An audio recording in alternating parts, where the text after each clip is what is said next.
अपन बात कर रहे हैं जो आपके लाइव टेबल कंस्ट्रक्शन करने के लिए हमें जैसे बात हुई थी कि हमें एक टर्म चाहिए होती है, दो वैल्यू चाहिए होती है। कोई भी लाइव टेबल है या मोटिलिटी टेबल बनाने के लिए, लाइव टेबल या मोटिलिटी टेबल बनाने के लिए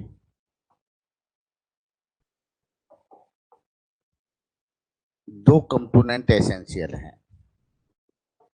जनरल वे में जो लाइव टेबल हमारी जो लाइव में बनाई जाती है, वो लाइव टेबल ना बना के कौन सी लाइव टेबल बनाई जाती है?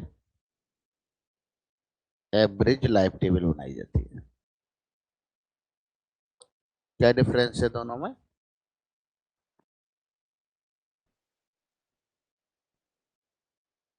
हाँ, ये तो हर ईयर के लिए होती है और ये 0, 5, 10, 15 है, ऐसे होती है।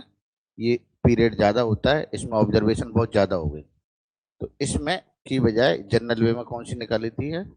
Average live. Average live table है या लाइव टेबल कंस्ट्रक्शन की बात करूं, दोनों में ये एसेंशियल है कि हमारे पास ये कंपोनेंट होने ही चाहिए। यदि ये कंपोनेंट होंगे तो ही हम कंस्ट्रक्शन कर सकते हैं।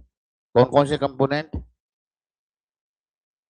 एक तो और क्यू एक्स होने चाहिए। तो जनरल वे में ये क्यू एक्स कैसे निकालें, इसका क्वेश्चन है।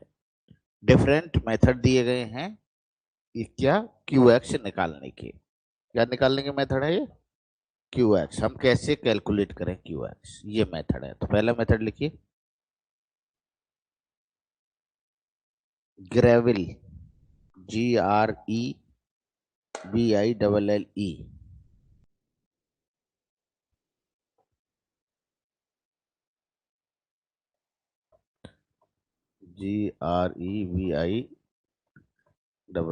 ग्रेविल्स formula, Greville's formula for construction of an average life table, for an average life table,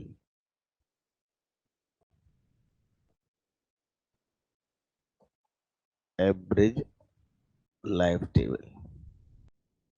theorem की फॉर्म में लिख लीजिए, फॉर्मूला है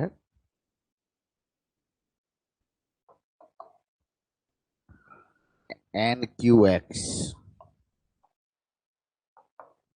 NQX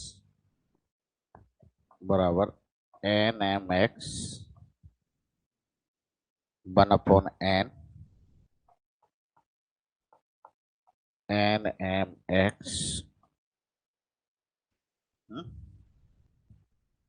1/2, N/2, NEM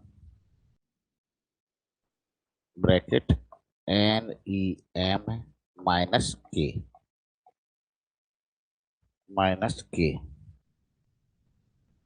क्या लिखा?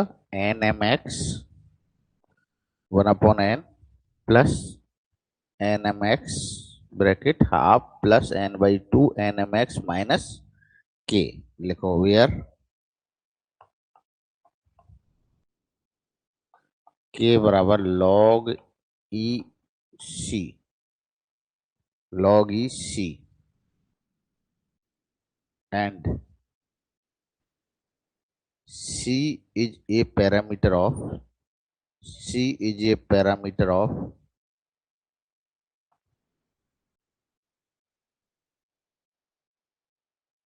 Gompertz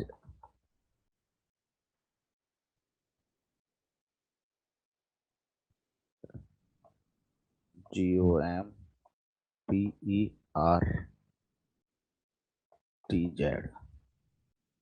Gompertz curve given by NMX approximate BC की पावर x, BC की power x। इसको इक्वेशन नंबर 1 डाल दीजिए, इसको इक्वेशन नंबर 2 डाल दीजिए।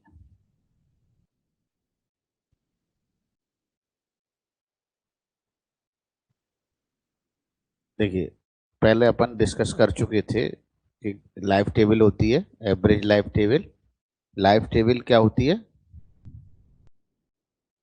क्या पढ़ा था लाइफ टेबल के लिए? क्या हमारे पास एक ग्रुप होता है, इसको क्या बोलते हैं हम? कोहर्ट बोलते हैं, और रेडिक्स। इसमें हम मान लीजिए 1 लाख या 10 लाख है, हमने बच्चे लिए। ये कहाँ पे? जीरो पे 10 लाख बच्चे लिए, और इनको हम चेक करते हैं 1 वर्ष में कितने बचे, 2 वर्ष में कितने बचे, ऐसे ये ग्रुप को चलता चलते हैं। और कब तक चलते हैं? जब तक कि हर ग्रुप का मेंबर की डेथ नहीं हो जाए। तो एक तरह से हम क्या बना रहे हैं? लाइफ हिस्ट्री बना रहे हैं। किसकी लाइफ हिस्ट्री है? लाइफ हिस्ट्री बना रहे हैं शुरू से एक ग्रुप की, कहां से लेके स्टार्टिंग से एंड तक, कि किस ग्रुप में, इस ग्रुप में कितने मेंबर की डेथ कब हुई, उसकी पूरी हिस्ट्री है। ओके, तो इसी को हम क्या बोलते हैं? लाइफ टेबल बोलते हैं। ओके, फिर हम गए थे L0 LX। LX क्या है? Number of person at age X। Okay, फिर हम गए QX।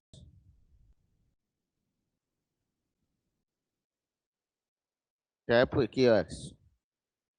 प्रोबेबिलिटी ऑफ डेथ, किसी पर्सन की मरने की प्रायिकता।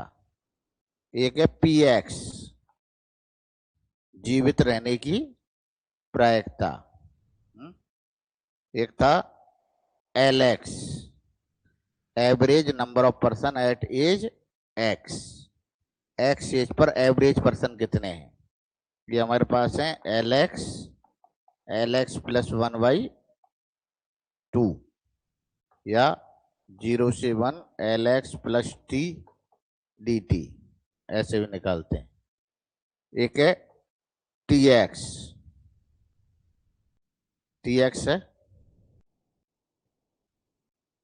LX +1 LX। इस X के बाद कितने रहे? इस X एज के बाद ग्रुप कितने साल तक रहा? मैं कहूँ 10 साल, तो 10 से आगे कितने साल चला, उसकी एवरेज कितना रहा, वो टोटल। या 1 लिया, इसकी जगह कितना ले लें? इनफाइनाइट, तो वो TX कहलाता है। ओके, फिर अपन गए MX। एक MX, इसको बोलते हैं central mortality rate. Central mortality rate. Exact person तो हम, एग्जैक्ट एज तो हमें नहीं पता पर्सन की, पर ये पता है कि ये इस साल में इसकी डेथ होने की प्रायिकता। एग्जैक्ट एज तो नहीं पता, पर इस साल में डेथ होने की प्रायिकता, ये इसका रिलेशन है QX के साथ। या QX बराबर लिखते हैं तो ऐसे लिखते हैं 2MX 2 + MX। एक टर्म और यूज करते हैं म्यूएक्स। म्यूएक्स बोलते हैं force of mortality. Force of mortality, धीरे धीरे आदमी, जैसे जैसे रेजिडेंस पावर कम हो रही है, वो डेथ होने की चांस बढ़ते जा रहे हैं। जैसे जैसे एज बढ़ेगी, डेथ के चांस भी ज्यादा होते जाएंगे। सही है ना? कम होगी तो डेथ के चांसेस कम होंगे। क्यों होंगे डेथ के चांसेस? जैसे जैसे एज बढ़ेगी, शरीर की रेजिस्टेंस पावर है वो धीरे धीरे क्या हो रही है? कम हो रही है। ओके, तो ये सब मैं लास्ट क्लास में आपसे ऑलरेडी डिस्कस कर लिया था, है? पर मुझे पता है आपको याद नहीं होगा, इसलिए आपको वापस से बता दिया है। अब हम बात कर रहे हैं मुझे क्या निकालना है। हमने कहा हमें जनरेट करने के लिए क्या QX। किसका? ये लाइफ टेबल का, एवरेज लाइफ टेबल का। क्यों? N लग रहा है, इसलिए एवरेज लाइफ टेबल का है। इसको अपन प्रूफ करते हैं। लिखिए प्रूफ।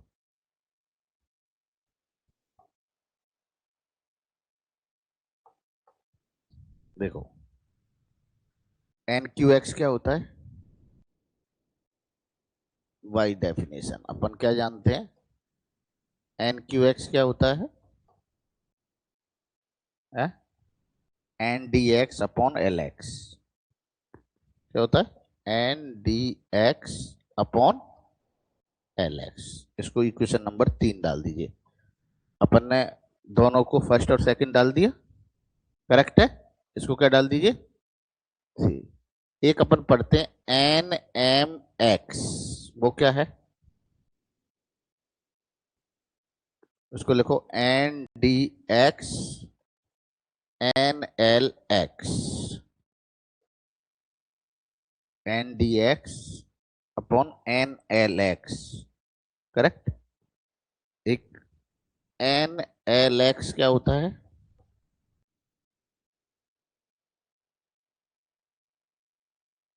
क्या होता है N l x,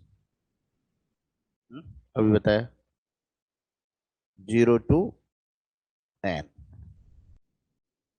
L x plus T T T. यदि इसको इन्फाइनाइट तक ले लें तो ये टी हो जाता है, ध्यान रखें, करेक्ट। अब अपन मान लीजिए इस इक्वेशन को एक्स के रेस्पेक्ट में डिफरेंशिएट कर देते हैं इस इक्वेशन को। कौन सी वाली इक्वेशन को, इक्वेशन नंबर 5 को, इक्वेशन नंबर 5 को डिफरेंशिएट करते हैं विद रेस्पेक्ट टू एक्स, तो क्या हो जाता है d y by d x n l x, correct. इधर भी d y by d x 0 to n plus t और डी टी, करेक्ट है। लिख लीजिए,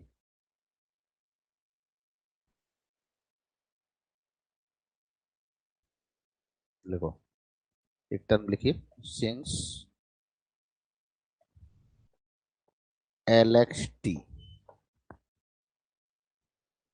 एल एक्स टी में क्या है, एक्स भी है और टी भी है, तो L x T is a symmetric function, L x T is a symmetric function of x and T, x and T, ठीक है। तो इसको क्या लिया, ये तो ऐसे लिख दिया, जब इसको चाहे तो हम अंदर टी के रेस्पेक्ट में ले जा सकते हैं, किसके रेस्पेक्ट में ले जा सकते हैं, टी के में। तो क्या कर दूं, इसको क्या लिख दूं, ये डिफरेंशिएट और ये है, ये एक दूसरे से कैंसिल हो गए एक तरह से, भाई इंटीग्रेशन है और ये डिफरेंशिएशन है, क्या हो गया, खत्म हो गया। तो क्या हो गया, ये L x T 0 to n, क्या रह गया 0 to n तक, n प्लस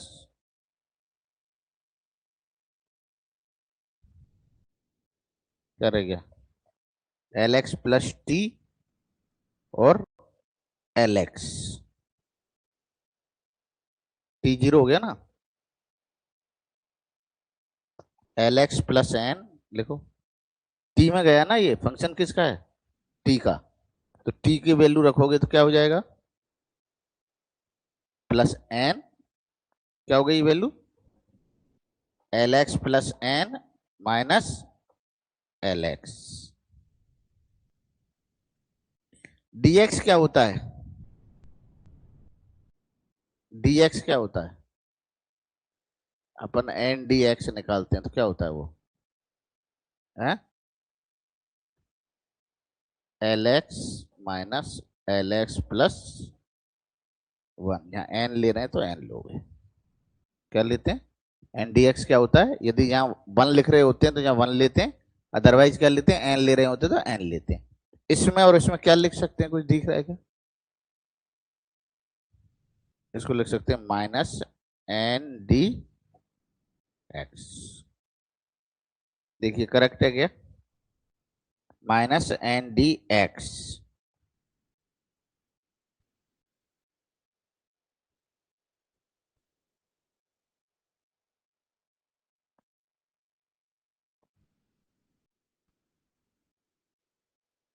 हम्म? इस टर्म को ऐसे, यहां तक क्लियर है? ऐसे लिख लें क्या? D up to n l x बराबर उधर क्या हो गया, एन डी एक्स और डी एक्स, या इसको पहले लगा दो, डी वाई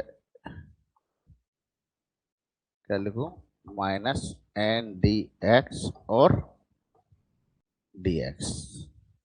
करेक्ट है क्या?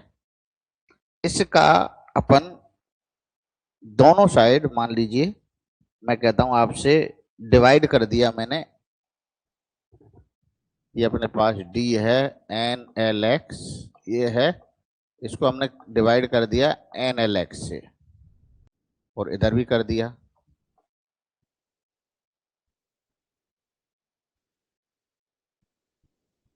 इसको क्या कर सकते हैं,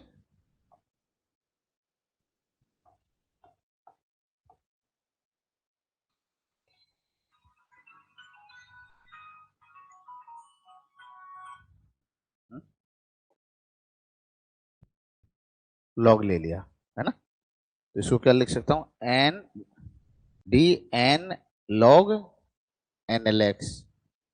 ये क्या है, देखो पीछे ये कोई टर्म है,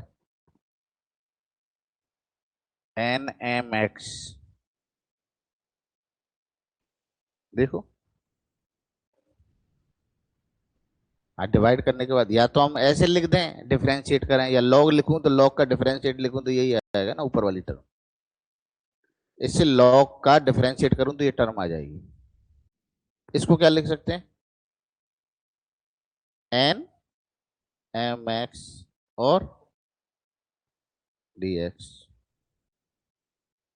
दोनों साइड इंटीग्रेशन लगा दें।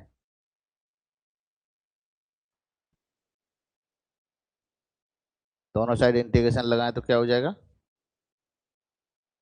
Log n l x, correct, और n M x d x plus एक टर्म लिखो लॉग सी, एक कांस्टेंट भी लगाएंगे, ऐड करेंगे कांस्टेंट।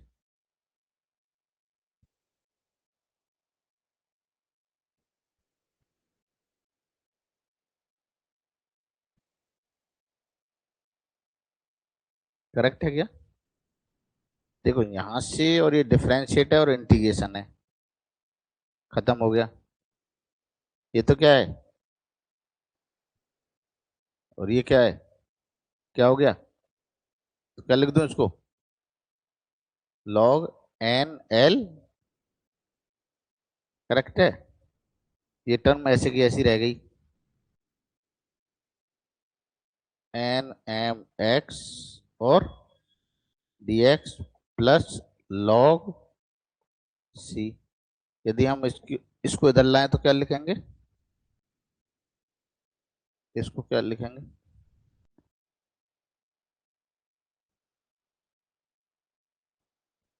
एन एल एक्स, तो इसको लिखेंगे ई की पावर, दूसरी साइड लेते हैं, लॉग एक्स बराबर ए, तो एक्स बराबर ई की पावर, लॉग को दूसरी साइड ले जाते तो एक्सपोनेंशियल में आ जाता, इधर भी क्या कर लो, ई की पावर ये n M x d x into e log c, या इसको लिख सकते हैं सी ई लॉग, और ये c exponential minus n c m d x. ये आपके पास किसकी वैल्यू आ गई, ये किसकी वैल्यू आ गई, n l x, n l x बराबर सी एक्सपोनेंशियल इंटीग्रेशन, ये वैल्यू, इसको एक इक्वेशन दे दीजिए।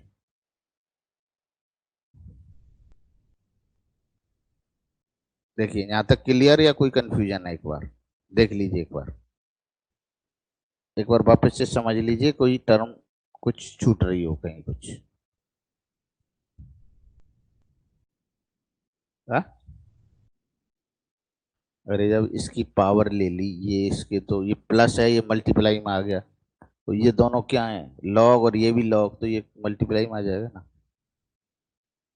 इसको क्या लिखूं, ई लॉग सी, ये पावर आएगी सी लॉग ई, तो क्या रहेगी, लॉग ई क्या होता है 1, क्या रह गया, सी रह गया, इसलिए आगे इसको इक्वेशन दे दीजिए अगली।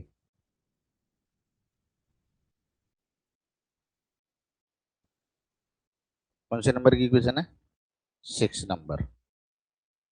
ठीक है। अब एक मैक्लारेन का फॉर्मूला होता है, किसका फॉर्मूला है, ये एन ए का फॉर्मूला है? Euler McLaren. अब ये फॉर्मूला तो लंबा चौड़ा है? उस फॉर्मूले को एक बार लिखाऊं फिर एक्सप्लेन कर दूंगा, तो फॉर्मूला ही लिख लेते हैं, डायरेक्ट लिख लीजिए, by by Euler McLaren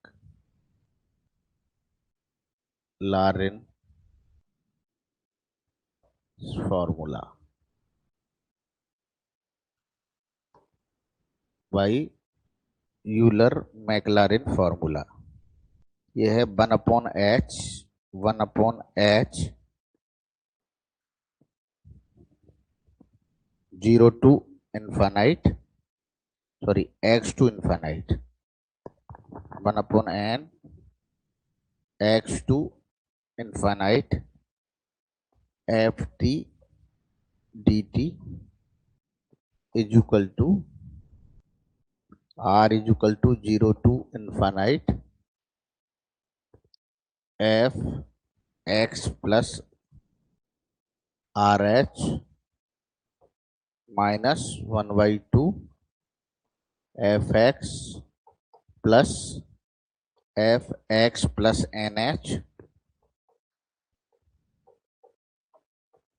plus h/12 f dash x। ऐसे और भी आगे है, पर हमने ये सिर्फ फर्स्ट टर्म तक ही कंसीडर कर लिया ओनली।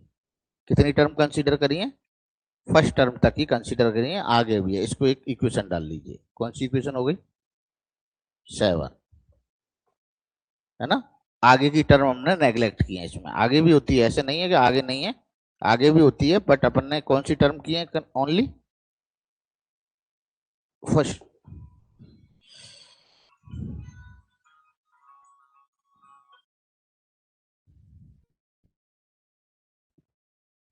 क्या हो गया जो सोई सोई इतनी,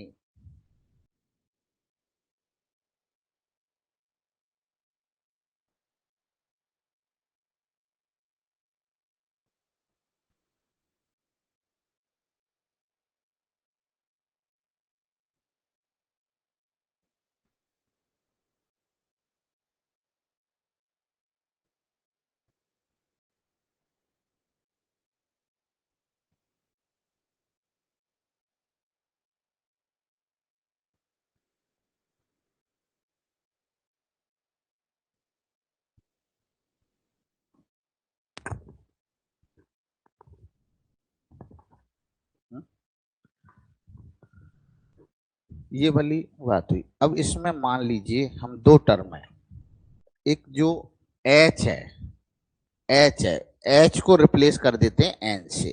एच होता है बेसिकली इंटरवल, एच क्या होता है, इंटरवल, उसको तो रिप्लेस कर दिया एन से, एच बराबर तो हमने ले लिया एन, ओके।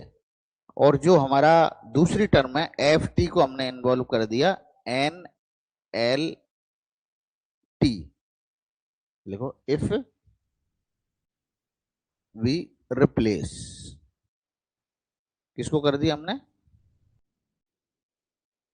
एच को तो किससे कर दिया, एन से, और एफ टी को रिप्लेस कर दिया एन एल टी। या एक्स है तो एक्स आ जाएगा, टी आएगा तो टी आ जाएगा। करेक्ट है। हमें क्या मिलेगा, देखो हमें इक्वेशन नंबर 7 में क्या मिला, बोलो। 1/n x to infinite. आगे इसको क्या लिख लें, n l t dt। आगे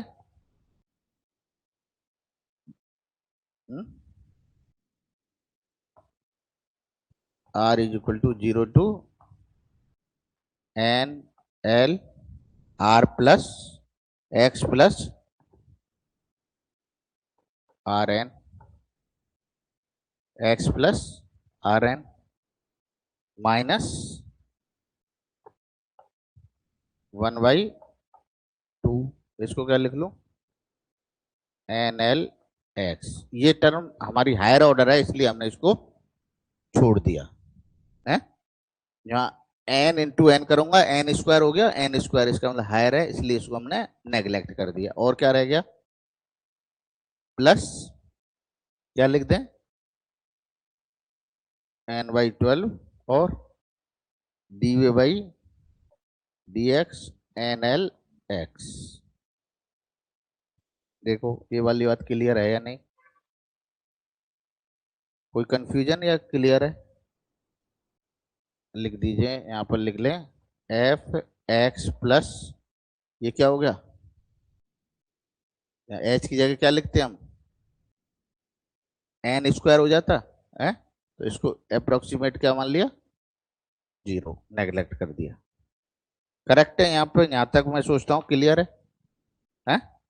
अब मैं कहूँ इसके बराबर क्या होगी वैल्यू, इस टर्म के बराबर अपन क्या लेंगे, लिखो इस टर्म को एक साइड ले लो और सबको दूसरी साइड ले जाएं, तो क्या लिखें अपन, summation r is equal to 0 to infinite n l x x plus r n. Correct is equal to 1/n x plus to infinite n l x t d t plus 1/2 n l x minus n/12 dy by d x n l x. Correct है क्या बात है? इसको, ये वाली बात अपनी correct है। अपने पास एन एल एक्स इसकी वैल्यू है, अभी अपन ने निकाली है, कहाँ निकाली है, इक्वेशन में निकाली है। एन एल एक्स क्या निकाली थी, एन एल एक्स बराबर c minus n M x integration, ये वैल्यू रिप्लेस कर दें आप इक्वेशन नंबर 7 में, तो रिप्लेस करिए, ये वाली वैल्यू तो एज इट इज रहने दीजिए, लिखिए लेफ्ट वाली तो एज इट इज रहने दीजिए, राइट वाली में रिप्लेस करिए। क्या करेंगे, लिखो ऐसे लिख दूं, r is equal to 0 to infinite n l x plus r n is equal to, पहली टर्म क्या लिखें बोलो, पहली टर्म क्या है, 1/n, ये इंटीग्रेशन, और इसकी जगह हम वो वैल्यू रिप्लेस करें। करेक्ट है, तो 1/n इंटीग्रेशन कहां से कहां तक है, एक्स टू इनफाइनाइट, और क्या लिख दें, c exponential minus integration n M x n m m n m t और डी टी और इंटू डी टी। देखो ये सही है क्या, ये वाली बात जो मैंने लिखा है,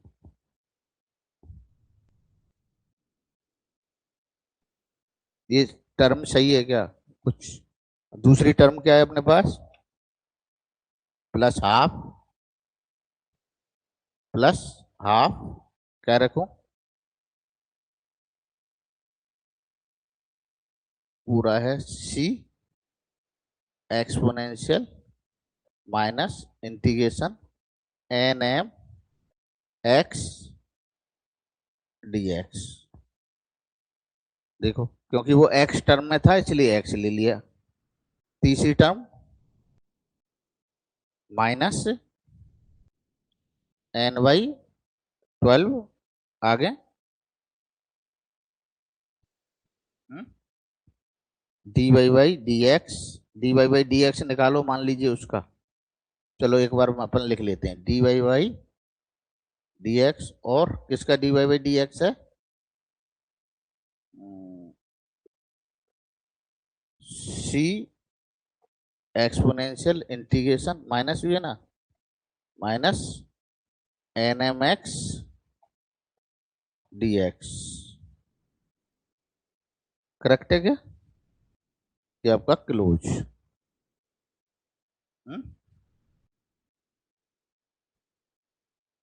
यही है ना?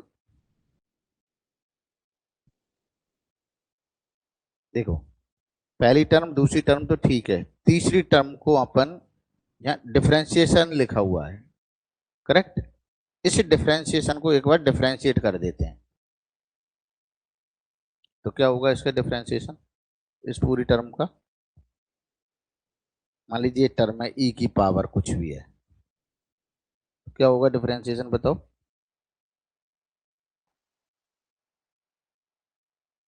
भाई मुझे डिफरेंशिएशन चाहिए किसका? सी ई की power minus integration n M x d x. हाँ, सी तो कांस्टेंट है ना, तो सी बाहर आ जाएगा। इसका डिफरेंशिएशन करो तो क्या लिखें? ई की power n M x d x into, differentiation से ये हट जाएगा और क्या रह जाएगा? Minus n m. भाई इंटीग्रेशन तो हट जाएगा पर ये वैल्यू तो रहेगी, तो क्या रहेगी आपके पास? सी इंटू ये वाली टर्म और ऐड हो गई, तो ये टर्म माइनस माइनस क्या हो गई? प्लस। तो चाहो तो एक बार रिपीट कर लो, चाहो तो यहाँ की यहीं लिख दो इसको। इसकी जगह क्या लिख दें हम? इसको हटा के क्या लिख दें? एन बाई 12 और बोलो सी एन एम एक्स, और सारी टर्म एज इट इज, सी तो जो की जो, सी को अंदर ही रहने दो। C exponential integration minus n M x d x. ऐसे लिख सकता हूँ कि देखो भाई यही तो एक्स्ट्रा हुआ और माइनस एक्स्ट्रा हुआ। तो ये हमने ऐड कर दिया, इसकी जगह हमने ये लिख दिया।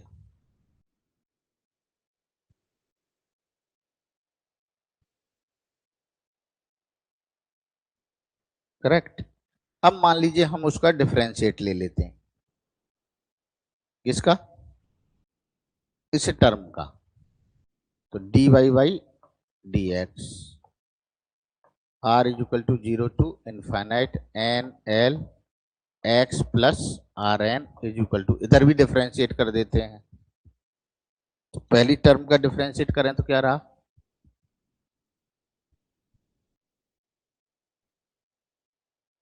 भाई ये इंटीग्रेशन है और इसका डिफरेंशिएशन करें तो क्या हो जाएगा?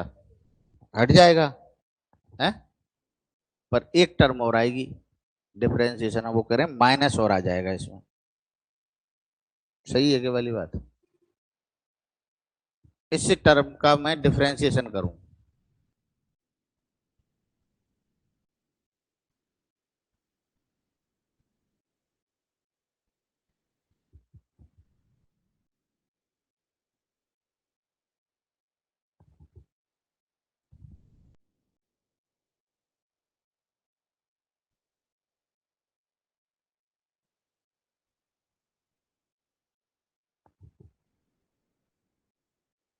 ये कह रहे हैं, देखो ये 1/n सी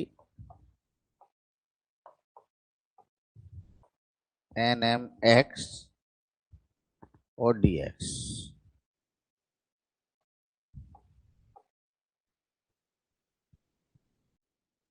देखो क्या करेंगे, जब इंटीग्रेशन हटाएंगे ना, ये इंटीग्रेशन हटेगा और उसकी जगह ये वैल्यू पुट करेंगे। इंटीग्रेशन की जगह वैल्यू क्या कर देंगे, पुट कर देंगे। टी भी नहीं रहेगा, क्या करेंगे हम, 1/n तो बाहर रह गया। जैसे ही मैंने यहाँ d y by d x लगाया तो क्या हो गया, ये इससे कैंसिल हो गया, पर क्या रहेगा, c exponential minus integration n m t d t. Okay, और इसकी पावर क्या ले लें हम, एक्स और इनफाइनाइट लोगे। जब मैं इसकी वैल्यू क्या रखूंगा, इनफाइनाइट रखूंगा तो ये हो जाएगी जीरो। इसकी वैल्यू इनफाइनाइट रखते ही ये जीरो दे देगा। डी टी, ये डी टी है ना, तो जीरो दे देगा। जैसे माइनस रखूंगा तो इसकी जगह क्या हो जाएगा, c exponential minus n M x और डी एक्स। ये मैं लिख रहा हूं, इसमें एक इंटीग्रेशन और लिख दो। ठीक है, करेक्ट है। एक इंटीग्रेशन का साइन और लगा दो और डी एक्स। क्लियर है। अगली वाली टर्म में क्या होगा, सेकंड वाली में, ये वाली टर्म है, इसमें भी d y by d x लगाएं। इसमें d y by d x करो तो ये रह गया, ये रह गया। जैसे ही हम पावर में करेंगे तो एक माइनस और ये टर्म और ऐड हो जाएगी। इसका मतलब इसका इंटीग्रेशन है, ये वाला टर्म जो ऊपर कर रहे हैं अपन, ये वही है, ये वाला कर रहे हैं। ये करें तो क्या आ जाएगा, सिर्फ माइनस आ जाएगा। तो अगली टर्म क्या हो जाएगी, एन, एक तो हो जाएगी 1/2 माइनस हो जाएगा, 1/2 हो जाएगी, और एक क्या जुड़ जाएगा, एनसीएम जुड़ जाएगा। और क्या लिखूं, सी, और ये वाली टर्म न्यू की न्यू ही रह जाएगी। करेक्ट, एन एम एक्स और डी एक्स। करेक्ट। और तीसरी टर्म क्या हो जाएगी, तीसरी टर्म में दो टर्म है, एक तो ये भी है और एक ये भी है। तो u और b से करोगे इसको, है ना। हम पहले मान लीजिए इसका करते हैं डिफरेंशिएशन। तो जब इसका करेंगे, इसको कांस्टेंट मान लें, मान लो, तो क्या लिखेंगे, n/12 एन सी एम, ये आ गया। इसका करेंगे, इसका करेंगे तो क्या आएगा, माइनस आएगा, और माइनस क्या आ जाएगा, स्क्वायर हो जाएगा ये। तो ये क्या हो जाएगा, -n/12 क्या हो जाएगा, पहला -n/12 एन एम एक्स का होल स्क्वायर, आगे सी यल integration minus n M x d x. Correct. Plus दूसरी टर्म क्या होगी, प्लस दूसरी टर्म होगी n/12 dy by d x n M x. इसका dy बाई डी एक्स ले लोगे और एज इट इज इसको एज इट इज लिख दोगे। इसका dy बाई डी एक्स ले लोगे और इसको एज इट इज लिख दोगे। तो इसका एज इट इज क्या हो जाएगा, सी सी एक्सपोनेंशियल, और ये टर्म आ जाएगी minus n M x d x. Correct है कि यहां तक, यहां तक बात क्लियर। अब इस पूरी टर्म में से देखो, पहली टर्म में भी ये है,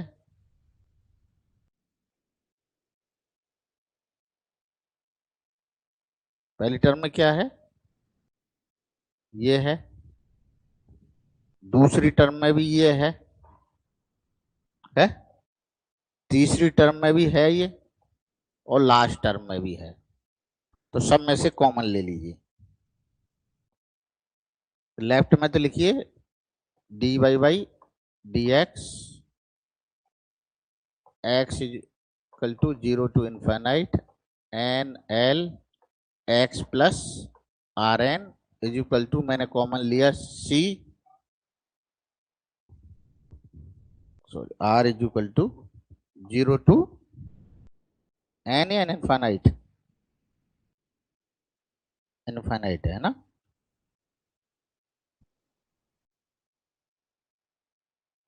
zero to infinite. C common क्या ले लिया, c exponential minus n M x और डी एक्स। तो पहली टर्म में क्या बचा, देखो क्या पहली टर्म में क्या बचा, माइनस माइनस हो गया, तो ये क्या बचा 1/n। पहली टर्म में 1/n, दूसरी टर्म में माइनस अपन और ले चुके हैं, 1/2 भी नहीं, 1/2 नहीं लिया, ये अपन ना बाहर आ गया है। देखो लिखो, पहली टर्म में तो 1/n, दूसरी टर्म में n M x by 2, correct, और तीसरी टर्म में n by 12 n M x का स्क्वायर, और लास्ट टर्म में एन बाई 12 और d y by d x. तो d y by d x को लिख लिया के और एन एम एक्स, के बराबर क्या ले लिया हमने डी एक्स। देखिए सही है क्या वाली बात,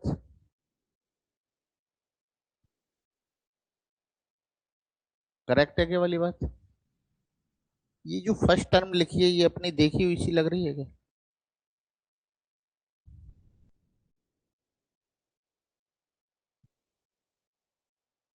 ये वाली टर्म देखी हुई सी लग रही है क्या, क्या है ये एन एल एक्स, देखो ये क्या है, और इसके माइनस को मैं दूसरी साइड ले गया, तो ये आपके पास हो गया minus d y by d x r is equal to 0 to infinite n l x plus r n is equal to, ये आपके पास हो गया n l x 1/2 1/n plus n M x by 2, मान लो n/2 को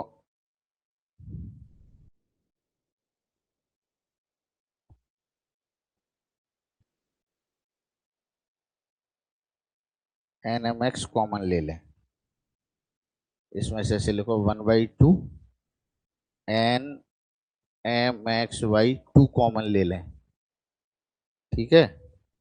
तो आपके पास बचा 1, n M x by 2 common लिया है, तो यहां से तो बच गया 1, यहाँ पे भी एन एम एक्स 2, और इसमें से एन वाई 6 कॉमन ले लिया, तो यहाँ क्या हो गया एन एम एक्स, यहाँ क्या बच गया माइनस के।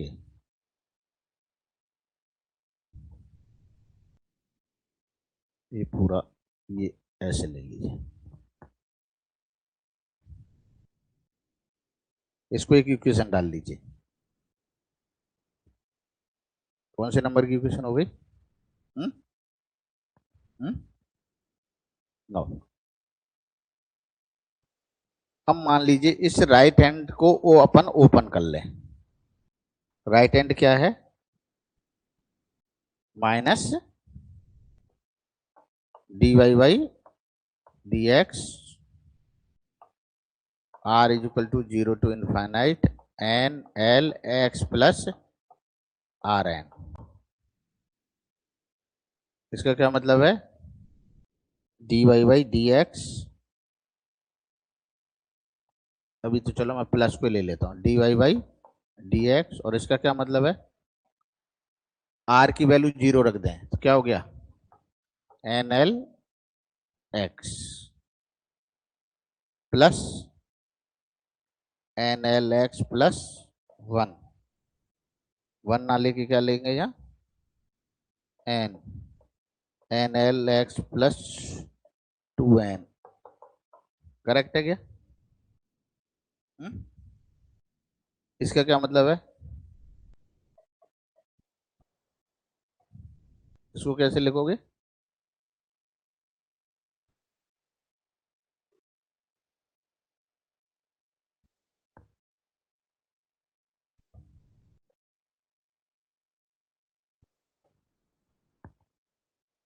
फॉर्मूला है एन एल एक्स का। इसको क्या लिखो? N to two N.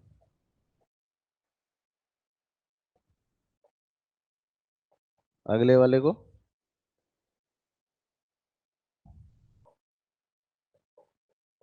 ऐसे अपन लिखते चलेंगे। जब इनको अपन सॉल्व करेंगे, क्या करेंगे? सॉल्व। इसका क्या मतलब? इसको इसके साथ इंटीग्रेट हो गया तो खत्म हो गया, ये सिर्फ लिमिट रह गई इसकी। क्या लिखोगे लिमिट? 0 से n पहले में, दूसरे में क्या लिखोगे? ये नोट करिए एक बार, फिर आगे लिखते हैं इसमें।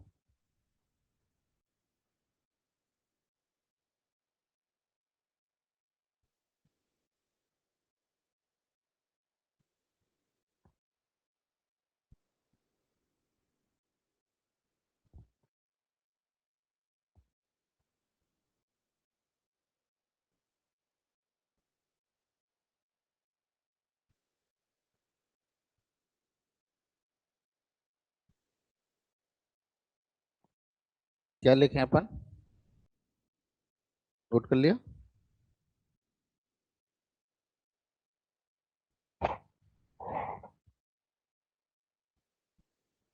तो क्या लिखें?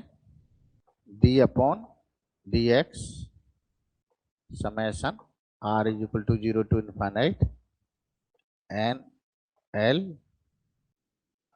X plus r n. Correct. पहली टर्म को क्या लिखूं? X plus t. कहां से कहां तक? 0 से एन। दूसरी टर्म को कहां से कहां तक? N plus 2n। अगली टर्म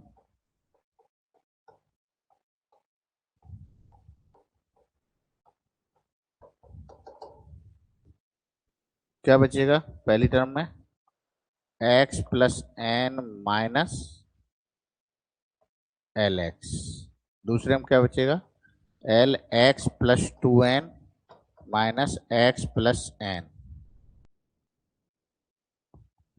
अगली टर्म में l plus 3n minus x plus 2n। ये ऐसे चलता जाएगा। क्या बचा है? सिर्फ सारी टर्म कैंसिल हो जाएंगी, ऐसे आगे कैंसिल होते जाएंगे। क्या बचेगा? सिर्फ एल एक्स। पहले भी वहां माइनस था ऑलरेडी, तो इस पूरे सम की वैल्यू क्या हो गई? L x. इक्वेशन नंबर डाल दीजिए। कौन सा डाल दूं? 10th। फ्रॉम 9th और 10th क्या लिखूं? फ्रॉम 9th एंड 10th क्या लिख लें? एल एक्स बराबर, एल एक्स बराबर n l x 1/n plus n M x y 2 1 plus n y 6।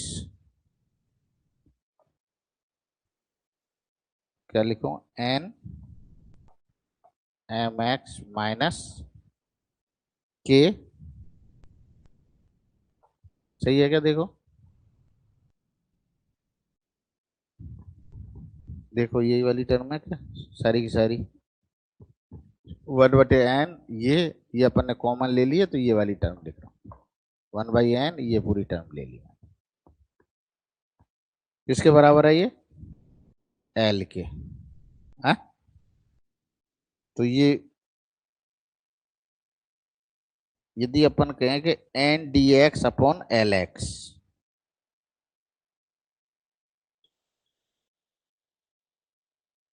मैं आपसे कहूं ऐसे लिखूं n d x upon l x, तो अपन क्या लिखेंगे? एन डी एक्स अपॉन, ये पूरी टर्म भी हो गई,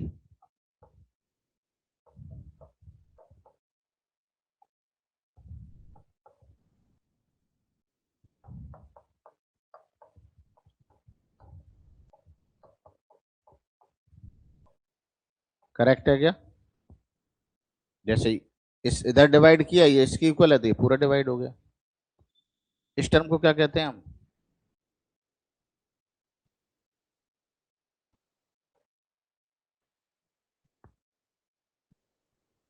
एन क्यू एक्स, और इस टर्म को डिवाइड कर दिया एन एल एक्स में, इसको क्या कहते हैं?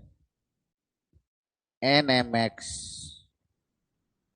इस एल को इससे डिवाइड कर दिया तो इसको क्या कहते हैं? N M X. तो क्या सोल्यूशन हुआ?